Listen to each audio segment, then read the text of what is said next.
මම ආයෙසරක් කියන්නේ තව කියන්නේ දැන් ඔයාලා ඔය ඇබ්බැහි වෙන දේවල් විදියට Facebook YouTube එකෙම තියන්න පුළුවන්. YouTube එකෙම ගියාම අන්තිමට පාඩමකින් පටන් ගත්තාම මාළු සුද්ධ කරනේව බලලා. ඊට පස්සේ අර මිනිස්සු කට්ටියක් හාරනේව බලලා. මොනවා හරි ගැජට් හැලෙනේව බලලා. බලකඩ කාපු ඒවා සුද්ධ කරනේව බලලා. ඔක්කොම කරලා නේ ඔක ඉවර වෙන්නේ.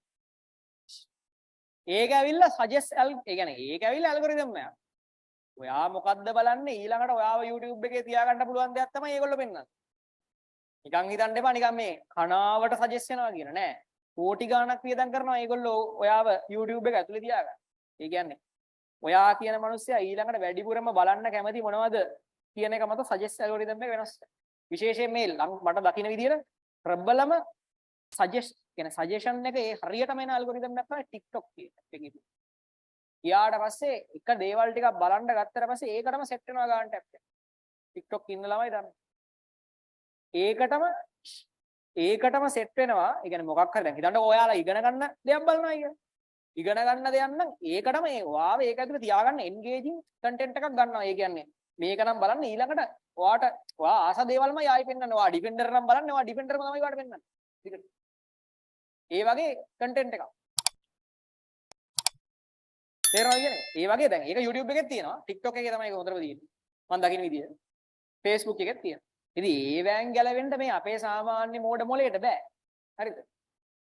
එතකොට ඒ නිසා ඒවා ඔයා අනිවාර්යෙන් එලාම් එකක් හරි තියාගෙන මේ වෙලාව විතරයි YouTube එකට දෙන්නේ මේ වෙලාව විතරයි social media වලට දෙන්නේ කියලා එලාම් එක බැයිනම් අර කන පැලෙන් එකක් ගහන්න හරි කවුරුහරි දාලා තියාගන්න. ඊට පස්සේ ඔයාට ඒකෙන් ටග් ගාලා අයින් වෙන්න පුළුවන්. මතක තියාගන්න නිකන් අයින් වෙන්න බෑ. හේතුව ඇල්ගොරිතම් එක ප්‍රබල වැඩි. මනුස්සෙට් එකෙන් නිකන් අයින් වෙන්න බෑ. නිකන් අයින් වෙන්න බැරි වෙන්න තමයි ඔය හදලා තියෙන්නේ. ඒ කියන්නේ ඔයා එකක් බැලුවොත් අනිවාර්යෙන් වෙලාව යනවා කියලා දැන ඔයා මෙහෙම බලනවා. ඒකෙන් ගැලවෙන්න බෑ නිකන් හරියට. ඒක අම්මලා තාත්තා ඔයාලට බැන්නට ඔයාලගේ වැරද්දක් නෙමෙයි. ඔයාලට කරන්න දෙයක් නැහැ ඒක. කරන්න දෙයක් නැහැ කියන එක බලන්න ඕන. ඔන්න අම්මට අල්ලලා දෙන්න Facebook account එක. ඔය දෙන්න බෑ. කණ්ඩත් නැහැ ඊළඟ දවසේ.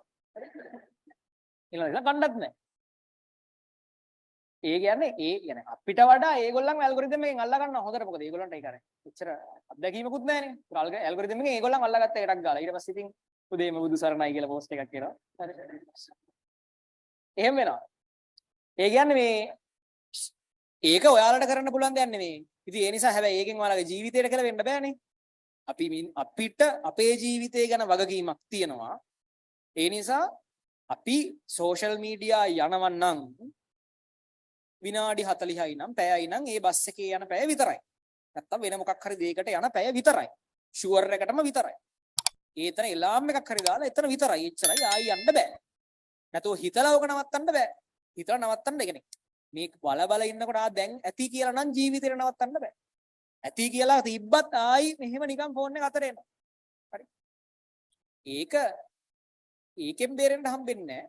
ඒ නිසා මේ ඔන්න ඕකටනේ වැඩිපුර වෙලාවක් යනවා නැත්තේ. ඒ නිසා ඒ කියන්නේ ඒක මම කියන්නේ ඒක සෝෂල් මීඩියා කියන එක අයින් කරලා දාන්න ඕනේ කියලා. එහෙම අයින් කරලා දාන්න ඕනෙත් නෑ. දැන් ඒවා හරි පැත්තට යද්දි ඒවෙන් මාර පොසිටිව් දේවල් තියෙනවා. හරි. ඒ කියන්නේ අපි සමහර පෝස්ට් පවා තියෙනවා. අපිට කියන්නේ සමහරලාට වීලු පෝස්ට් එකක් හරි. ඒක උනත් අපිට ඉන්න ප්‍රශ්نين ඒ වෙලාවේ සහනයක්. හොඳ දේවල් තියෙනවා. අනිවාර්යෙන් සෝෂල් මීඩියා කියන්නේ හොඳ දෙයක්. හැබැයි අවුල තියෙන්නේ කාලය විනාශ කරලා දාන්න පුළුවන් මේකට.